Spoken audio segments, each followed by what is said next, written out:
Okay, mga kasulit, maligayang pagbabalik dito sa ating repair video o restoration video nitong ating bagong e-bike, lumang e-bike pala. So, nung una yung discuss natin yung tawag ng yung para ko nabili to, then yung binaklas ko na lang yung mga fairings. So ngayon yung naiwan na lang ito ngayon is yung brake caliper. Ito lang yung tatanggalin ko ngayon kasi nahirapan ang hindi ko matanggal or maiikot yung mga bolt kasi bumili pa ako ng tawag nun socket kasi hindi na wala pa akong mga tools masyado. 20 pesos naman yung socket 12. Ayan, socket 12 para sa mga kuhan pati dun. Ayan, socket 12. So ngayon tatanggalin ko lang muna, then pwede na rin sabay ko na rin tanggalin yung mga wirings kung matatanggal ko ngayon. Ganun pa rin, gagawa pa rin ako ng time lapse na lang pagtanggal kasi magiging mahaba naman to kung diretso ko lang na naka-recording. Try ko na rin nga tatanggalin yung iba dito, yung hindi magagamit. Casting bare bones na lang siya ng chassis at saka yung mga gulong. Yan na lang yung maiiwan dito kung mababaklas na akin lahat ito. So yun na lang. Yan na lang yung ating babaksingin muna. Wala naman masyadong maraming. Hindi naman mahirap baklasin naman to eh. Hindi katulad ng motor talaga. Kapag binaklas mo na yung isang motor, yung mga problema ka sa makina. Sa wirings, palitan na lang yan. Bibili na lang ako ng bagong harness. So ngayon, try natin baklasin yung mga dapat baklasin natin dito. Kasi nahirapan ako minsan ilabas itong e-bike papunta dito sa labas kasi nakastack up pa yung brake ng front. Yan, nag-stack pa yan. Ayaw matigas umikot, di katulad sa likod, okay naman umiikot. Wala siyang hindi sumitigas. Yun talaga kasi kapag tinutulak ko, nagbabounce yung bumababa yung suspension. It means matigas doon kaysa dito. So ngayon, yan, diretso na tayong baklas muna itong tawag ito mga brake caliper, then diretso na yung iba. So time lapse natin.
Yan, tanggalan natin yung tawag nito, yung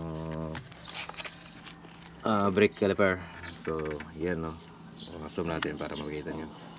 Talagang, yan, sira na.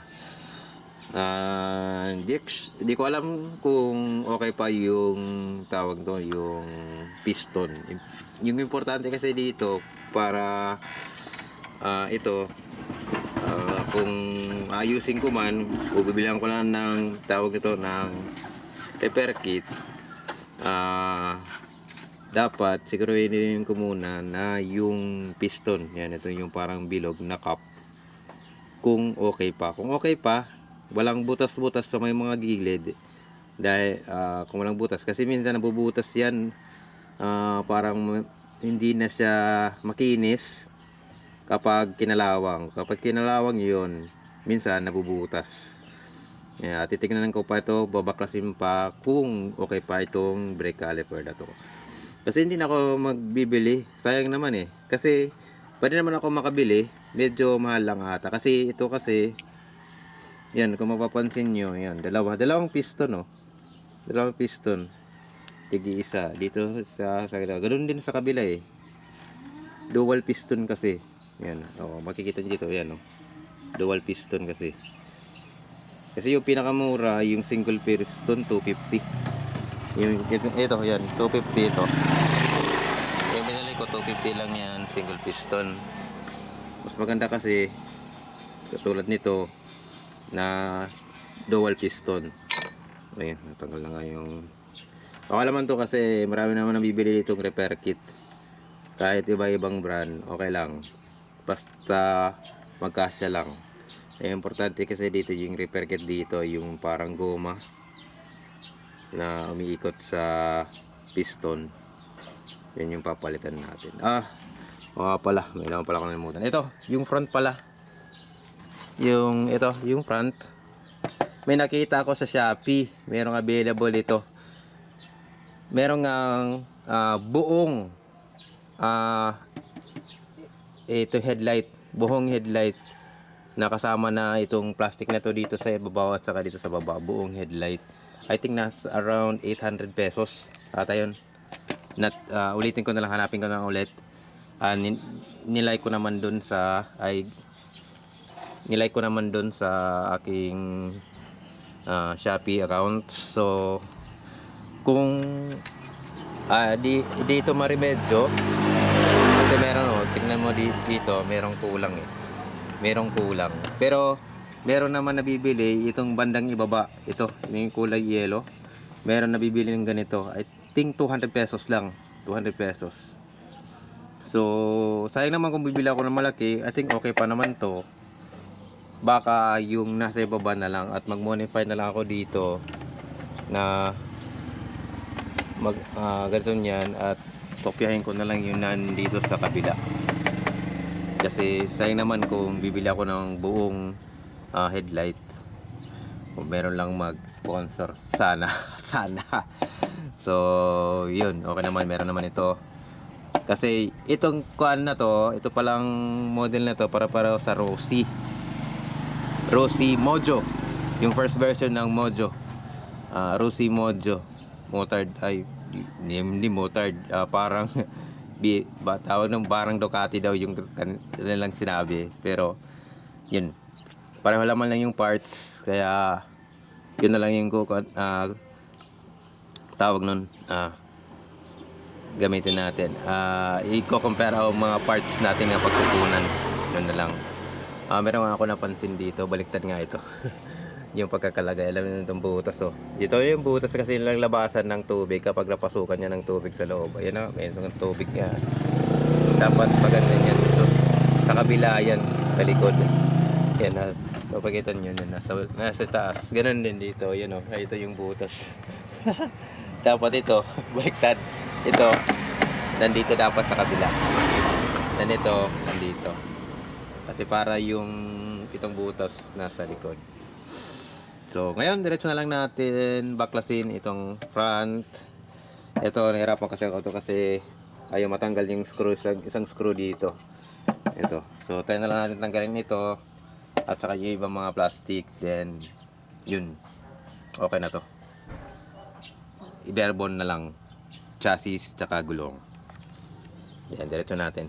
Pas time lapse ulit para magawa natin.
Okay, so yan mga sulit. So tinanggal ko na yung front headlight niya tsaka yung kanyang dashboard.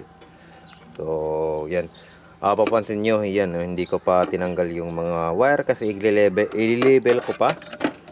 Lagyan ko pa ng mga label para hindi naman tayo magkamali kapag ikinabit na natin yung mga wire kahit bagong harness, dapat na rin alam natin kung saan ito nakalagay. And about dito sa brake master, ayan. Ayan, about dito sa brake master, yan o. Tinanggal ko na rin pero nilagay ko lang dito yung mga holding niya, cup niya ay ito para hindi mawala. Ganun din dito, yun sa mga bolt. Nabalik ko lang kasi para hindi tayo magkamali or hindi mawala yung mga nut and bolts. So ngayon ito na lang yung tatanggalin ko, ito. Yan, at saka yung plastic at saka yung buong tawag nun, wiring harness. Tatanggalin na lang natin yan. Hindi ko talaga ilalagay po sa video kasi medyo magiging mahaba na. At medyo hindi naman ito mahaba itong ganito to. Kasi yung iba dito yata tingnan nyo yung mga wire. Yan, meron na nga meron na nga natanggal Yan, meron na dito natanggal. So, di natin alam kung anong natanggal dito.